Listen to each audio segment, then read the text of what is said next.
वक्त का किस्सा है। एक गांव में बिट्टू नाम का एक बहुत नेक और शरीफ लड़का रहता था। वो हर किसी का बहुत ख्याल और एहसास करता था, इसीलिए गांव के सब लोग उसे पसंद करते थे और कुछ लोग उसकी इस शराफत का नाजायज फायदा भी उठाते थे। अरे शेरू, सारी गद्दू बोरियों में भर दी है, अब इन्हें जागीरदार के घर कैसे पहुंचाऊं? अरे इसमें परेशान होने वाली क्या बात है? तू एक काम कर, बीमार होकर लेट जा, फिर देख मेरा कमाल। क्यों, मेरे बीमार होने से ये बोरिया कैसे जागीरदार के घर पहुंचेगी? तो इस बात को छोड़, बस मेरा कमाल देख। ये कहकर वो आदमी वहाँ से चला जाता है और बिट्टू के घर पहुँचता है और उसे अपनी दोस्त की बीमारी का बताता है। ये क्या कह रहे हो आप? क्या हुआ है भाई को? बिट्टू, बातों में टाइम जाया मत करो, चलो वहीं चलते हैं, तुम खुद देख लो। वो दोनों घर से निकलते हैं और खेत में पहुंच जाते हैं तो देखते हैं कि वो बेहोशी का नाटक कर रहा होता है।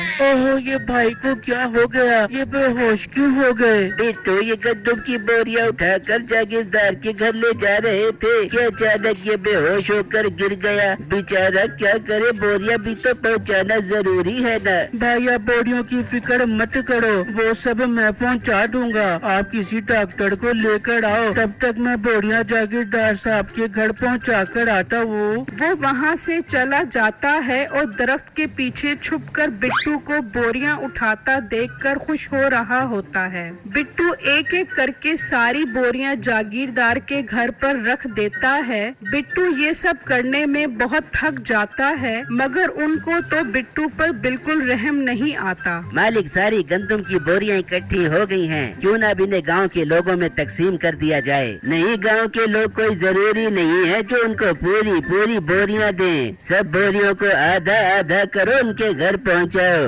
पर मालिक, गांव वालों ने तो ये जिम्मेदारी आपको दी है, क्योंकि जमीन भी गांव वालों की है और गंदम भी। अगर चीजें पूरी पूरी उनके पास ना पहुंची तो वो सब मिलकर मसला खड़ा कर देंगे, तो ज्यादा उनका चमचा न बन। आई बात समझ, जैसा कहा है वैसा कर। फिर वो जागीरदार के कहने के मुताबिक आधी आधी गंदम की बोरियां लोगों के घरों में तकसीम करते हैं और मीठा काफी सारी गंदम अपने घर ले जाता है। आजा मीठे आजा, आज लगता है सारी गंदम का बंटवारा हो गया, तभी तो तू गंदम लेके आ गया। हाँ बेगम, देख मैं कितनी सारी गंदम लेकर आ गया हूँ। बहुत सारे घरों में तो मैंने गंदम दी ही नहीं, जागीरदार साहब ने भी काफी सारी गंदम अपने पास रख ली, तो मैंने सोचा मैं क्यों पीछे रहूं, इसलिए मैं भी ये गंदम अपने घर ले आया। बहुत अच्छा किया मीठे तूने, अब पूरा महीना कुट कुट के गंदम के पराठे बड़ा बड़ा के खाएंगे। वहाँ जिन लोगों को गंदम नहीं मिली होती वो बहुत परेशान होते हैं और जागीरदार के पास पहुँच जाते हैं। जागीरदार साहब, ये अपने गंदम की कैसी तकसीम की है? हम दोनों के घर गंदम तो आई ही नहीं, ये आप सही काम नहीं कर रहे। ज्यादा ऊंची आवाज में बात करने की जरूरत नहीं है, इस बार गंदम की फसल सही उगी ही नहीं, इसीलिए तो काफी सारे घरों में गंदम जा ही नहीं सकी। झूठ बोल रहे हो आप, हमने खुद देखा था, फसल तो गंदम से लहलहा रही थी। यह भी की कोई बेईमानी है? मैं गांव वालों से बात करूंगा।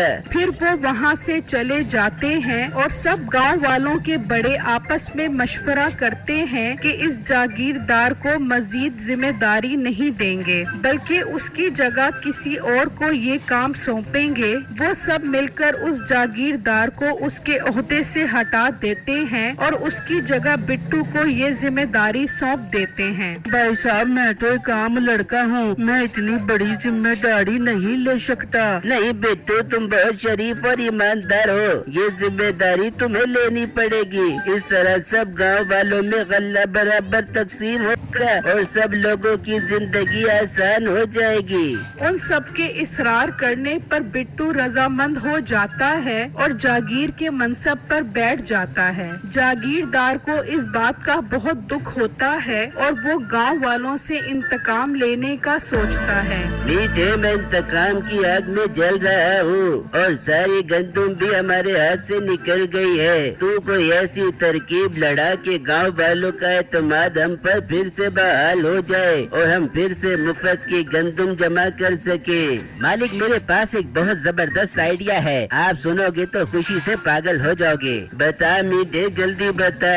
مالک گاؤں کے لوگ اس موٹے بٹو پر بہت اعتبار کر رہے ہیں نا، ان کا اعتبار ہی توڑ دیتے ہیں۔ اس بار گندم میں ملاوٹ کر دیتے ہیں، پھر وہ موٹا بٹو ان کے دل سے اتر جائے گا اور گاؤں والے واپس آپ کو سرپنچ بنا دیں گے۔ واہ میٹھے، کیا کمال کی ترکیب لڑائی ہے تو نے۔ تیاری کرو گندم میں مکسنگ کرنے کی۔ پھر جب کچھ دن گزر جاتے ہیں اور گندم تیار ہو جاتی ہے تو ملازم اسے بٹو کے پاس پہنچا دیتے ہیں اور بٹو بہت خوش ہوتا ہے کہ وہ سب کے گھر پوری گندم پہنچائے گا۔ اسی انتظار میں رات ہو جاتی ہے اور بٹو سو جاتا ہے تو میٹھا اور دوسرا ملازم آتے ہیں اور وہاں پڑی ساری گندم میں ملاوٹ کر دیتے ہیں اور وہاں سے چلے جاتے ہیں۔ پھر جب اگلا دن نکلتا ہے تو ملازم بوریاں لے کر نکل جاتے ہیں۔ آج بٹو کو بہت خوشی ہوتی ہے کہ اس نے اپنا فرض ٹھیک طریقے سے ادا کر دیا ہے۔ پھر جب شام ہوتی ہے تو گاؤں کا وہی آدمی بٹو کے پاس آتا ہے۔ بٹو، ہمیں تم سے یہ امید نہیں تھی کہ تم بھی ہمارے ساتھ ایسا کرو گے۔ کیا ہوا بھائی، میں نے ایسا کیا کر دیا جو آپ اتنا غصہ کر رہے ہو؟ زیادہ معصوم مت بنو، تم چلو میرے ساتھ، تمہیں گاؤں والے بلا رہے ہیں۔ بٹو کو کچھ بھی سمجھ نہیں آ رہی ہوتی کہ آخر یہ کیا ماجرا ہے۔ وہ اس کے ساتھ چلا جاتا ہے تو سب گاؤں والے اس کو بہت لان تان کرتے ہیں۔ آپ لوگ مجھے اتنا برا بھلا کیوں کہہ رہے ہو؟ آخر وجہ تو بتاؤ۔ ہم نے سوچا تھا تو بہت ایماندار ہے، گندم کا بٹوارا ٹھیک سے کرے گا، لیکن تو نے بھی وہی کیا جس کی ہمیں امید نہیں تھی، ساری گندم میں مکسنگ کر دی تو نے۔ یہ آپ کیا کہہ رہے ہو؟ میں نے ایسا کچھ نہیں کیا، جیسے گندم کٹ کر آئی میں نے ویسے ہی بوریاں آپ کے پاس بھیج دی۔ جھوٹ مت بول، ساری گندم میں مکسنگ تھی، تجھ سے اچھا تو جاگیردار تھا، کم سے کم مکسنگ تو نہیں کرتا تھا۔ تو یہاں سے دفع ہو جا، ہمیں اب تیری کوئی ضرورت نہیں ہے، ہم واپس جاگیردار کے سپرد یہ کام کریں گے، وہ تجھ سے بہتر ہے۔ بٹو بہت اداس ہو جاتا ہے اور وہاں سے چلا جاتا ہے اور گاؤں والے واپس جاگیردار کو گندم کی تقسیم کا کام دے دیتے ہیں۔ جاگیردار اپنے مقصد میں کامیاب ہو جاتا ہے۔ وہاں بٹو اداس اپنے دوست کو ساری باتیں بتاتا ہے، اس سے بھی سن کر بہت دکھ ہوتا ہے۔ یار بٹو، مجھے لگتا ہے یہ سب جاگیردار کی شرارت ہے، اس نے ہی گندم میں مکسنگ کروائی ہوگی۔ ہاں یار، مجھے شک نہیں بلکہ یقین ہے کہ یہ کام اسی کا ہے، وہ مجھے ترقی کرتا دیکھ کر بالکل بھی خوش نہیں تھا۔ یار کیوں نہ اسے سبق سکھایا جائے جس سے وہ خود سچ بولے اور تیری بے گناہی ثابت ہو جائے۔ یار ایسا بھلا کیسے ہو سکتا ہے، یہ تو ناممکن ہے۔ اس ناممکن کام کو میں ممکن بناؤں گا، بس تجھے جیسا کہوں تو ویسا کرتے جانا۔ پھر وہ بٹو کو ساری باتیں سمجھا دیتا ہے اور وہاں سے چلا جاتا ہے اور جاگیردار کے پاس پہنچ جاتا ہے۔ کون ہو تم اور یہاں کیا کرنے آئے ہو؟ جاگیردار صاحب، میں دوسرے گاؤں میں رہتا ہوں، میں یہاں آپ کے پاس یہ معلوم کرنے آیا ہوں کہ کیا آپ بٹو کو جانتے ہو؟ ہاں بالکل جانتے ہیں، وہ ایک بے ایمان قسم کا انسان تھا، گندم میں مکسنگ کی تھی اس نے، اسی لیے تو گاؤں والوں نے اسے گاؤں سے نکال دیا تھا۔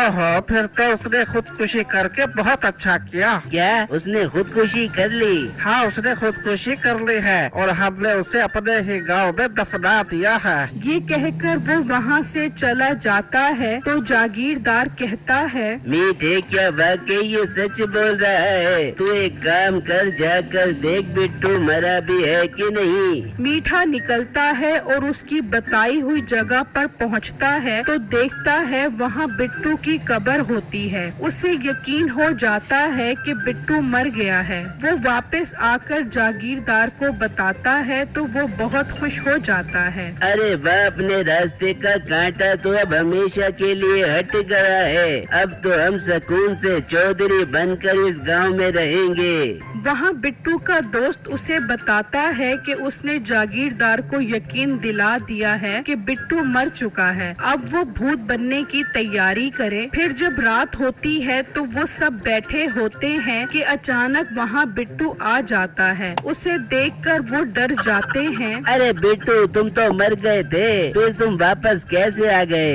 मैं तुमसे इंतकाम लेने आया हूँ। तुम्हारी वजह से गांव वालों का मुझ पर से एतबार उठ गया। तुमने गंदुम में मिक्सिंग की और इल्जाम मुझ पर लगा दिया। बिट्टू, कसम उठवा लो, ये मशवरा जागीरदार का था। मुझे तुम कुछ मत कहना, इसे पकड़ो और इससे इंतकाम लो। ये कहकर मीठा वहाँ से भाग जाता है और जागीरदार थर थर कांपने लगता है। जागीरदार, अब तू मरने के लिए तैयार हो जा। मैं तेरे जिस्म की बोटी बोटी कर दूंगा। नहीं नहीं, मुझे कुछ मत कहना। मैं वादा करता हूँ, मैं गांव वालों को सब कुछ सच सच बता दूंगा।